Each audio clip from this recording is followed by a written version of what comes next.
నా ఫేస్ జూసి అస్సలు భయపడకండి. స్కిన్ కేర్ చేసుకుంటున్నాను. సో, వీక్లీ వన్స్ ఇలా ఫేస్ ప్యాక్ వేసుకుందాం అనుకుంటున్నా. అన్ని కొంటాను గానీ వేసుకోను. ఈ ఫేస్ మాస్క్ అయితే ₹60 అంట. చాలా ఇంగ్రీడియెంట్స్ కలిపి ఉన్నాయి దీంట్లో. సో, చాలా అంటే చాలా ఇంగ్రీడియెంట్స్ అండ్ హోమ్ మేడ్ అనమాట ఈ ప్రొడక్ట్.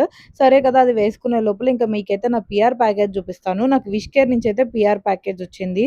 సో, అది ఎలా వర్క్ చేస్తదనేది ఇక్కడ చూపిస్తున్నాననమాట. ఇదైతే హెయిర్ గ్రోత్ సీరమ్ అనమాట. చాలా అంటే చాలా బావుంది. దాంతో పాటు శాంపుల్‌గా అయితే షాంపూ ఇచ్చాడు. Dandruff free shampoo. ఇంకా నేనైతే ఆ ఫేస్ ప్యాక్ ఆరే లోపల బెడ్ అంతా కూడా క్లీన్ చేసుకుందాం అనుకుంటున్నా. బికాజ్ చాలా బట్టలు అలానే ఉండిపోయాయి. ఇంక ఈ శారీ ఎలా ఉందో కింద కామెంట్ సెక్షన్‌లో కామెంట్ చేసేయండి. ఇదైతే నేను మా ఇంట్లో ఈవెంట్‌కి కట్టుకోబోతున్నాననమాట. ఇంకా దాని కింద ఉన్న శారీస్ కూడా నేను అవన్నీ కూడా స్టిచ్చింగ్‌కి ఇవ్వాలి. కొన్ని శారీస్ అయితే తీసుకున్నాను. ఇంకా నా బెడ్ అంతా క్లీన్ చేయడం అయిపోయిన తర్వాత స్నానంకైతే వెళ్ళిపోయి మంచిగా స్నానం చేశాను. నా ఐబ్రోస్‌లో మీకు డిఫరెన్స్ తెలుస్తుందా? మా ఇంటి దగ్గర ఉన్న పార్లర్‌లో అయితే ఐబ్రోస్ చేయించుకున్నాను. తనైతే కంప్లీట్‌లీ షేప్ ఔట్ చేసేసిందనమాట. ఇంక ఈవెన్ అపాలజీ గూడా చేయలేదు.